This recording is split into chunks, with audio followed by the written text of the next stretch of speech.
Ang mahal po ng ceiling ito ngayon. Ito yung red hot na hot paper. Ito po yung itinanim natin last August pa.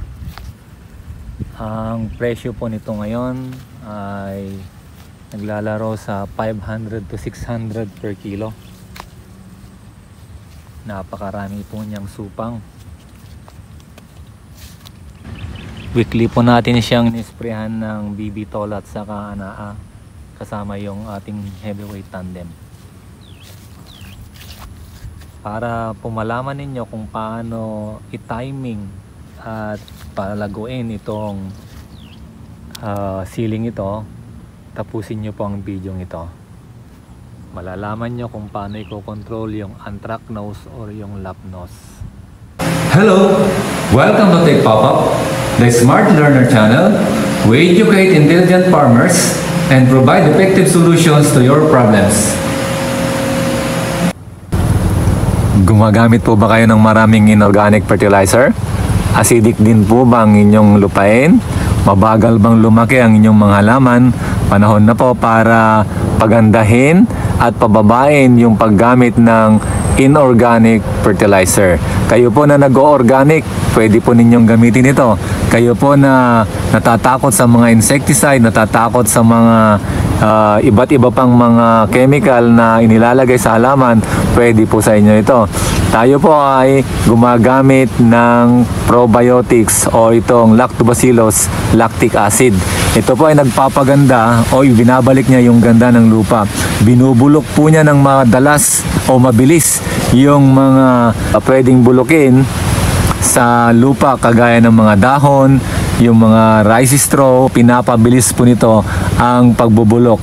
At ang ginagawa po niya ay yung mga binubulok po ay ginagawa po niyang amino acid, na yung amino acid ay nagtataglay ng nitrogen, at ang nitrogen ay nagpapaganda sa ating halaman para ito'y mabilis lumaki at magaganda, malalaki po ang bunga. So subukan po ninyo itong ating probiotics, itong ating 3K fertilizer, at para gumanda ang inyong halaman at maibalik yung dating matabang lupa. Napakaraming sanga nitong ating sile. Ayan o. Though mayroon din mga ilan-ilan na anthracnose, pero nakokontrol po natin sila. Ito ay napitasan lang kahapon. Halos nasimot yung kwan kasi napakamahal ng sili po ngayon. Kung nagbabalak po kayong magtanim ng sili po ngayon dahil sa mahalang presyo, marahil late na po kayo. Dahil kung kayo magtatanim po ngayon, mamimitas kayo after 2 months.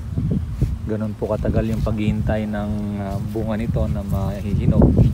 So ngayon ay December, so probably kung kayo magtatanim ngayon, mga katapusan na ng February kayo aani.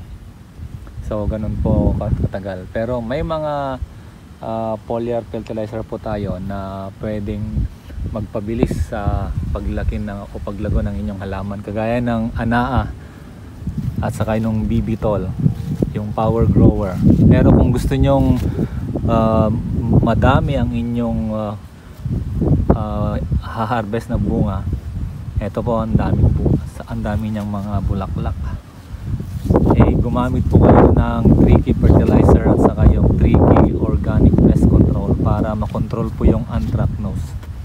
Hindi po tayo gumagamit ng fungicide dito dahil sa pag-aaral po natin at sa ating mga sinusubukang mga treatment natin na fungicide, hindi niya po kaya yung anthracnose.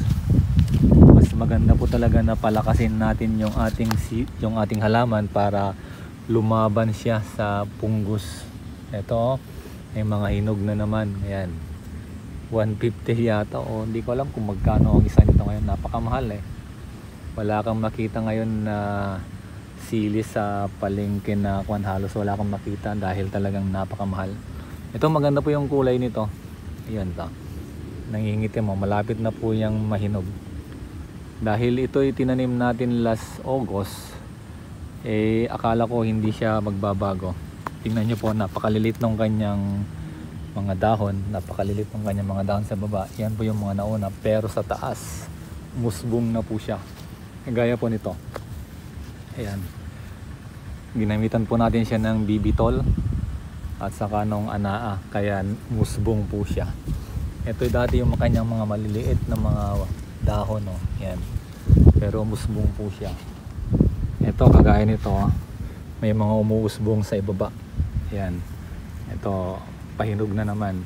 Ito yung mga first class na na makikita mo hindi siya tinamaan ng anthracnose o yung lapnos. Ito po, yan yung mga bungang ganito. Yan. Yan. Pag bungang makikilala kasi natin kung ano yung mga bunga na tinamaan ng anthracnose. Ito. Oh, yan. Malinis po yan, magandang bunga po yan. May mga mangilan-ngilan dito na tinamaan ng anthracnose, kaya lang pag in-sprayan natin ng tricky at saka yung organic pest, nawawala sila. So ang pag-apply nun ay dapat every 5 days. Ito tinira natin every 5 days. Ito, ganda ng bunga, oh. Ayan.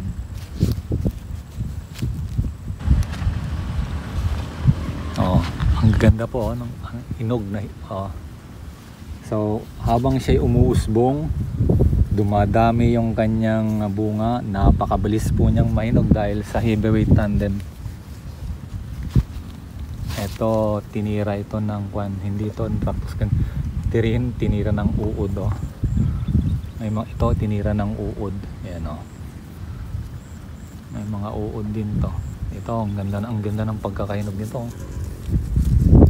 Napakakinis, talagang yan ang outcome ng paggamit natin ng 3K fertilizer at saka nung organic pest. Hindi tayo gumagamit dito ng anumang fungicide, kundi yun lang. Yung mga iba gumagamit ng Clorox, huwag po kayong maniwala doon, masisira po ang inyong sili. Ito, tingnan nyo, yung dating maliliit na dahon, ayan, at tignan nyo, umusbong siya nung nilagyan natin siya ng bibitol.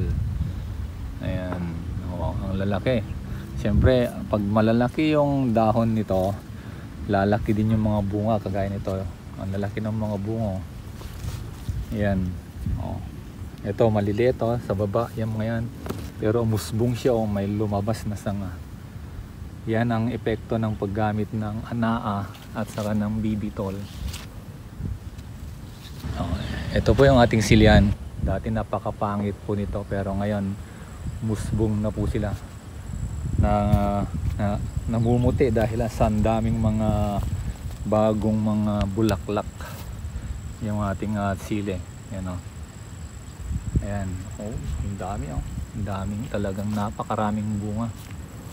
Ang bilis ang bilis lumaki. Tingnan niyo yung yung indikasyon, oh. Ito yung kanyang flower dati, yan, no? Lumulusot, ang bilis dahil talagang pinapabilis siya ng anaa at saka nung heavyweight tandem. Ang inabono natin dito dati yung winner at saka yung calcium nitrate para matibay siya sa hangin. Ginaanan ito ng bagyo, pero naka-recover po siya. Ito, ang dami nangingitim na bunga. Yan. So hopefully etong first week ng January, marami tayong pipitasin dahil ang dami po niyang bunga. So kung mayroon kayong mga katanungan tungkol sa pagtatanim ng sili, tayo tuloy-tuloy lang tayo sa pagtatanim. Huli tayong nagtanim dito. Kung titingnan nyo yung video natin, ilalagay ko yung link. Yung video natin dito dati, ito yung manggahan, no? Na tumama tayo nung pandemic. Ito parang mauulit yung dito dati, 1/4 hectare na ang pinagbentahan natin. Sana mas mahigit pa sa 350,000 pero nag-pandemic. Hindi ko alam kung anong mangyayari ngayon. Mas mahal po ang sili ngayon kaysa noong pandemic. Kasi yan nga, umabot na tayo ng 600 per kilo. Talagang walang sili dahil may anthracnose or may lapnose. Pero tayo, mayroon po tayong gamot sa anthracnose. Kaya kung gusto nyo po yung gamot natin, itry nyo po. Dahil napakaganda ng gamot na yon. Tingnan nyo yung sa ating sili, wala po siyang indikasyon na may anthracnose. So, hindi ako nag-aalis ng bunga na may anthracnose. Hinahayaan ko lang siya dahil kaya siyang i-control ng 3K fertilizer at 3K organic pest. Ang kapal ng bunga, oh. Ayan, oh, ang kapal. Ayan, ang dami. Kaya pinagtsatsagaan po natin itong linisin ng manual. Hindi muna tayo nag-spray ng glyphosate dahil baka masaktan siya. Ito, daming bunga, oh. Nasa baba yung mga bunga, oh. Ito, ayan, yan. Ito yung tinamaan ng anthracnose yan, oh. Pero katabi niya mismo, titingnan nyo, hindi siya tinamaan ng anthracnose, hindi lumipat. Normally kapag may anthracnose sa kan, yan, hindi ko inalis, lumilipat siya. Pero ito, dahil gumagamit tayo ng 3K fertilizer at 3K organic pest, hindi po kumakalat yung anthracnose. So makita nyo, magaganda yung mga sumunod na bunga. Hindi sila naapektuhan nung tinamaan ng anthracnose. Dati pag tinamaan ang isa, kalat-kalat na yan, pero dito hindi. Ito yung mga busbong, oh. Ito yung dating sanga sa baba, pero tingnan nyo, umusbong po siya. Ang lalaki ng bunga. Ayan. Minsan na rin ito natin itong nilagyan ng urea, yung Viking, kasi mas malakas at mas maganda. So ito po yung ating sili. So sabi ko nga sa inyo, kung gusto nyo magtanim nito ngayon, siguro matitikman nyo yung konti na mataas, pero baka tingnan natin, baka aabot kayo kung magtatanim pa kayo ngayon. Ito, good po itong mga to. Ang gaganda, first class itong mga to. Ayan. So ganyan kaganda yung ating sili. So lagi po kayong manood at sumubaybay sa ating mga video. Ito yung may anthracnose, oh. Ayan. Pero etong mga sumunod, wala ng anthracnose. Ayan, oh. Ito kasi nung bagyo yata yon, bumagyo na Pipito, di ko nisprayan kaagad.